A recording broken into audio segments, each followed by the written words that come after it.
Amis de la Formule 1, le package Ferrari pour Barcelone est confirmé et il s'annonce absolument massif. Une FTM encore plus évoluée, un aileron avant enfin complet, un fond plat revu et une première évolution de la carrosserie.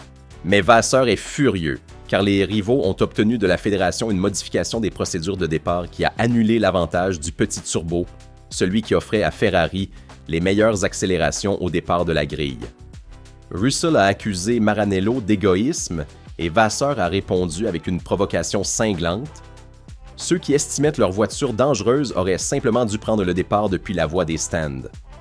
Pendant ce temps, le wheel spin reste un problème chronique et l'adduo sera la condition nécessaire pour jouer la bataille sur le plan aérodynamique. Si vous ne voulez manquer aucune mise à jour sur Ferrari et sur la Formule 1, laissez un like à la vidéo et abonnez-vous à la chaîne pour rester toujours informé.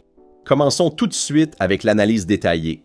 Barcelone sera l'étape européenne naturelle où l'on verra les mises à jour les plus importantes apportées à la SF26, développée dans Soufflerie alors que la saison était déjà bien lancée.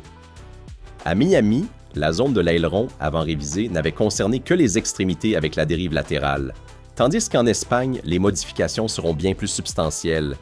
Il s'agit essentiellement de la deuxième partie de l'évolution réalisée autour de l'avant de la voiture, une zone toujours critique dans le développement, qui n'a pas été avancée au Canada pour des raisons internes et logistiques, notamment en raison du format sprint qui limite le temps d'étude en piste. Hamilton avait souligné que les principaux concurrents semblaient plus créatifs dans la conception de l'avant de leur monoplace, et l'équipe de Tondi répond avec un projet nettement plus ambitieux et complet. En ce qui concerne l'aileron d'échappement, à Miami, tout l'environnement aérodynamique de l'échappement a été revu et un nouveau raffinement arrivera à Barcelone.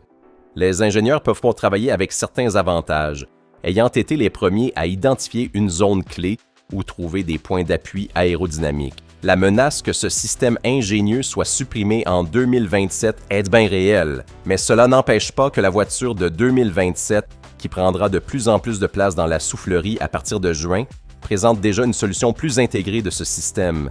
Le fait que Maranello réfléchisse déjà à la façon de transférer la FTM sur la monoplace de l'année prochaine démontre à quel point il croit dans le potentiel de cette solution.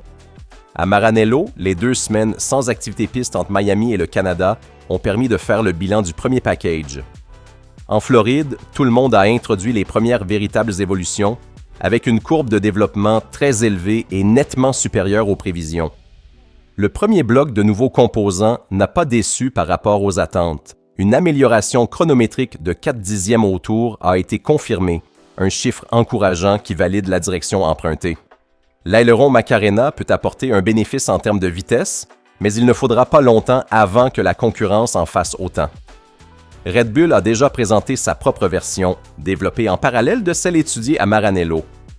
Pour Ferrari, les jetons de l'adduo seront la condition nécessaire et on espère suffisante pour s'aligner sur le plan moteur et disputer la bataille sur le terrain aérodynamique, un domaine dans lequel la Rossa s'est montrée prête cette année. Andrea Stella s'était avancé sur le retour de la MCL 40, rappelant une saison 2024 où McLaren, grâce à des évolutions ciblées, avait réussi à transformer entièrement sa campagne. Avec le soutien de la unité de puissance Mercedes, le directeur de l'équipe de Woking sait qu'il peut se battre uniquement sur le front aérodynamique. Pour Ferrari, faire de même sans les chevaux est beaucoup plus compliqué. Mercedes, resté en retrait pour de simples questions de calendrier, apportera ses premiers composants fondamentaux précisément à Montréal, sur un circuit stop and go qui met en valeur la traction, la vitesse de pointe et la gestion de l'énergie, tous des aspects dans lesquels la SF26 présente certaines lacunes. Au-delà de la question du manque de puissance de l'unité de puissance, la SF26 a souffert d'un wheel spin chronique aussi bien à Suzuka qu'à Miami. Il y a indéniablement une couverture très courte du côté moteur. L'autre face de la médaille, c'est que la délivrance de couple agressive du turbo et le réglage de gestion de l'hybride sont orientés pour exceller dans le premier coup d'accélérateur afin de compenser le manque de puissance, mais en créant davantage de difficultés sur les circuits où l'appui arrière est déterminant. Là où la traction est fondamentale et où le train arrière doit être géré avec une extrême précision. Sur le circuit catalan, la SF26 disposera d'une révision supplémentaire du fond plat avec une possible comparaison lors des premières séances d'essais libres du vendredi. Une première évolution de la carrosserie devrait également faire ses débuts, mais sans bouleversement majeur. La carrosserie dans son ensemble n'est pas encore dans les plans de Ferrari pour une refonte profonde, même si l'on observe avec beaucoup d'attention ce que fait watcher chez Red Bull sur le dessin des pontons. Les concessions de la Duo sur le moteur n'auront pas pour conséquence de repositionner les éléments liés au système de refroidissement, donc il n'y aura pas d'intervention directe sur les radiateurs et les pontons. Cela signifie que le packaging actuel sera maintenu et que les ressources pourront être concentrées sur les zones offrant le meilleur retour en termes de performance, comme le fond plat et le diffuseur. Vasseur ne cache pas son mécontentement quant à la façon dont la question des procédures de départ a été gérée. Le choix stratégique et délibéré de Maranello pour 2026 s'est basé sur l'adoption d'un turbocompresseur de dimension réduite par rapport à la concurrence. Sans l'assistance électrique de la MGU-H, Ferrari a préféré sacrifier la puissance pure au profit d'une accélération constante à l'extinction des feux. Le compromis visait à garantir de l'efficacité dans les phases cruciales du départ, le dilemme étant de gagner un dixième au tour ou de perdre plusieurs positions, et l'équipe a choisi avec conviction la sécurité tactique, en privilégiant la stabilité de l'envol.